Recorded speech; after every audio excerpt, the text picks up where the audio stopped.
It's been over 8 years since ArmA 3 Alpha rolled out. A lot can happen in 8 years.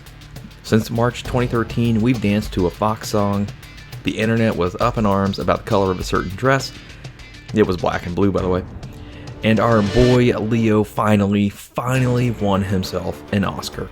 Since then, ArmA 3 has gone through quite the journey. Following the launch of SOG Prairie Fire in early May 2021, a community resurgence has seemingly taken hold thanks to the influx of Vietnam-era content. And while the Iron Curtain DLC did not exactly deliver what the community were hoping for in a paid DLC, the map it comes with is quite notable and honestly the only thing worth your money in this release in my honest opinion. Now, any negativity aside, ArmA 3 has been going strong for years. I've mentioned it before multiple times, but I'm always surprised to see ArmA 3 consistently in the top 50 games played on Steam. Bohemia continues to pump effort into their alternate titles like Wildlands and Vigor, both of which have been met with relatively decent reviews from players. Though Bohemia has made multiple attempts to branch out and away from ArmA, their flagship title continues to be their main breadwinner. So is ArmA 3 still worth it in 2021? In short, oh hell yeah, but that's not enough for a video. Let's dive into some of the reasons why I haven't been able to put it down for nearly 3,000 hours of playtime. First off, after 3,000 hours, I've only recently started seriously dabbling in mission making in the editor. Even though I spent most of my time in the editor messing around with mods and triggers, I feel like I've finally reached a point where I can make a mission that has purpose and direction. Knowing and understanding the modules offered in the Modules tab was one of the biggest steps forward. Many things that people have struggled with in the last few years of mission editing, Bohemia has actually put into modules for ease of use. The trick is knowing how to connect the modules to either the player or how they fit into the puzzle of the mission design itself. This level of knowledge takes time, but of course it doesn't take 3,000 hours to understand. I've only recently begun to actively dive into mission making as another way to let my creative juices flow, and it feels incredibly satisfying, seeing all of it come to fruition. It does, however, take lots and lots of trial and error, and it is mildly frustrating when you run into a small snag that keeps you from doing what you want. But I promise that somewhere out there on a forum or the ArmA 3 mission making Discord channel, someone has run into the same problem you have. So with a little bit of research, you can work through any problem holding you back. Add on to that some of the amazing mods that either enhance mission making overall or offer you a shortcut to help save time and energy, and you've got a recipe for near unlimited creative potential. ArmA calls on a different caliber of player. Not one time would you ever see a Battlefield or Call of Duty player looking up scripts and codes to enhance the enjoyment of other players. The only time you'd see them looking up anything is to be a hacking piece of shit. No, ArmA 3 calls to the strategic player. The player that wants to be part of something bigger than themselves. A player that understands teamwork and patience are more important than being the guy with the most kills. The flashy, arrogant type of players are often the ones that ruin the enjoyment for everyone because they've given their position away, and the AI does not forget and does not forgive. Fortunately, these idiots are few and far between, and the vast majority of players are there for each other and want a solid team to enjoy their game time with. ArmA 3 is worth it for the type of people you'll meet and the incredible community alone. Through this community, you'll accomplish some awesome feats you didn't think possible in-game. This brings me to my next topic, endless replayability. As time goes on, the replayability of ArmA 3 is extended almost daily. Each week brings with it a host of new incredible mods to the workshop, some of which can completely alter the state of your gameplay and give you an entirely new experience overall. Some of these incredible mods are total conversion mods like Operation Trebuchet, a Halo mod that adds a massive amount of new assets, vehicles, equipment, and maps reminiscent of some of the more notable lore locations in Halo. You've got other mods like IFA3 or Iron Front ArmA 3, a full conversion mod set in World War II, taking you from the high-tech world of ArmA's 2035 setting and placing you in the low-tech 1940s. The beauty of it all is you can have literally all of these assets in-game at the same time. Want to see what happens when a platoon of UNSC Marines engages a platoon of US Army infantry from World War II? Alright. Want to send a battalion of Tiger tanks against a few modern tanks to see the end result? Too easy. The options are literally endless until the mods run out, which, if you've taken a look at the mod count lately, won't be ending anytime soon. Modders are the greatest primary resource of this community outside of Bohemia Interactive. Mods have steadily been getting more complex and interactive over the years.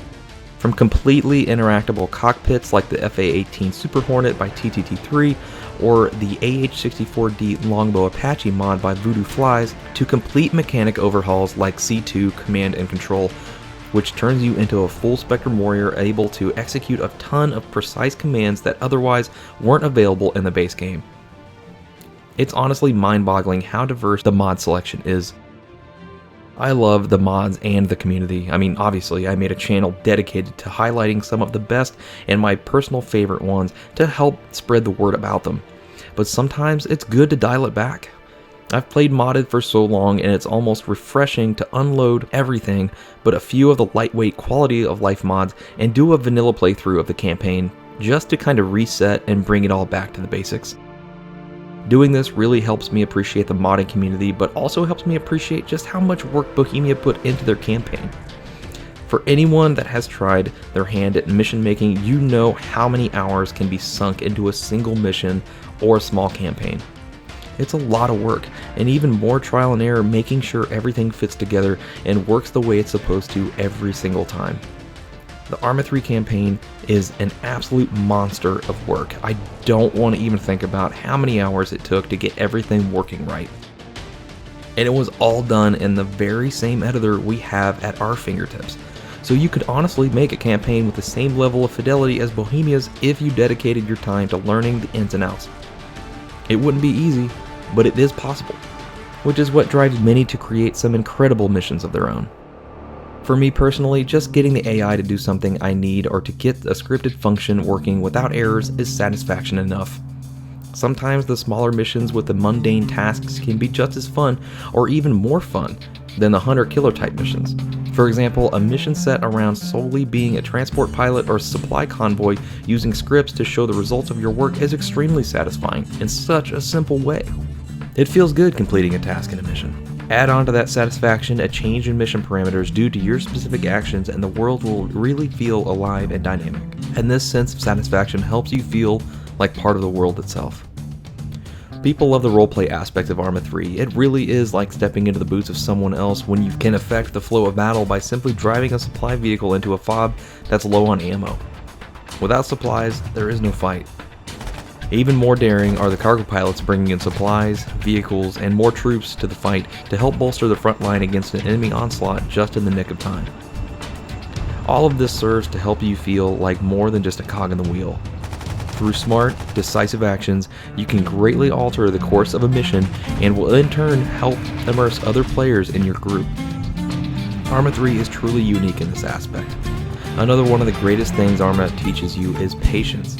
This isn't Call of Duty or Battlefield. You're not constantly gunslinging or mag dumping. What you take into the field with you is what you have until you either accomplish your mission, are resupplied mid-mission, or fall back.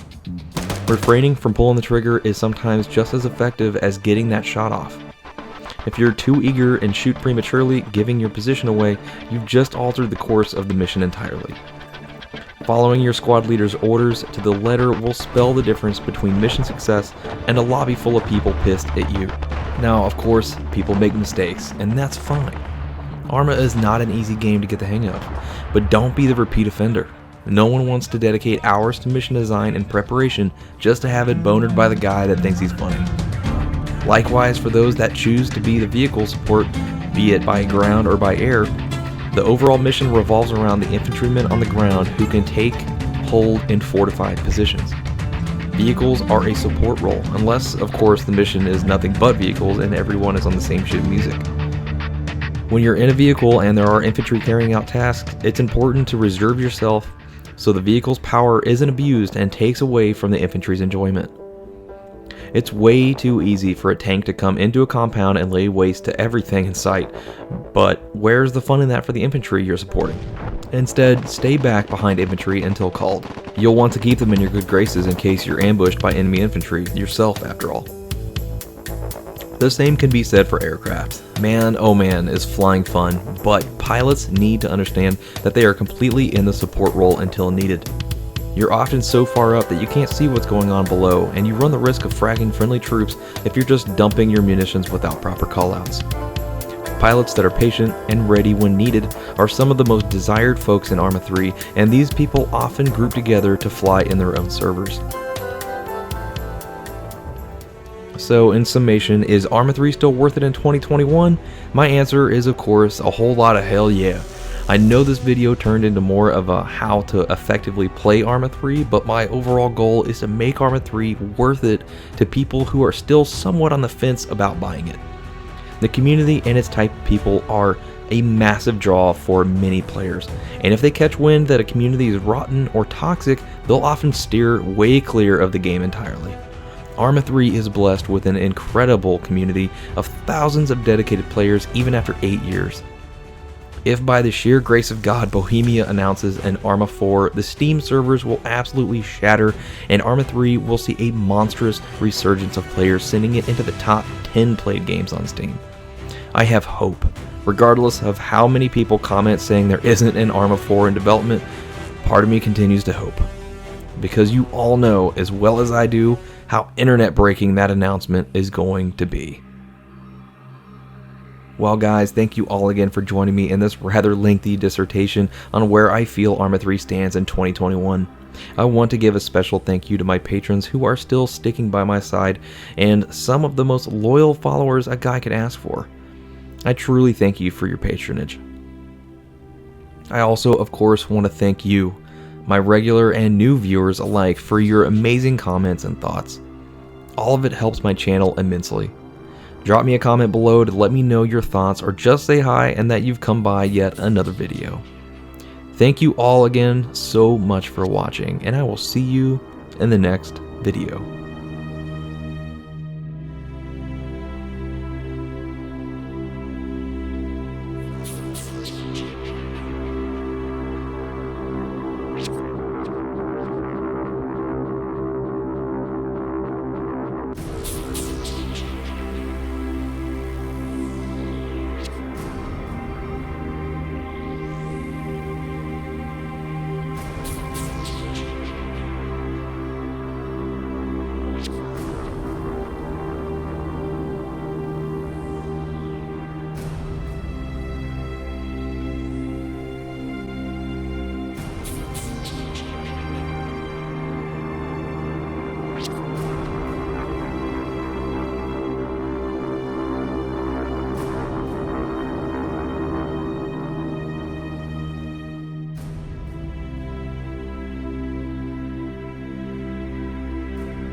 Any landing you could walk away from is a good landing, man.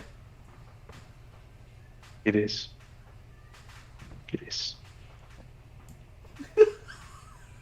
As it explodes. Oh man, maintenance is gonna be pissed.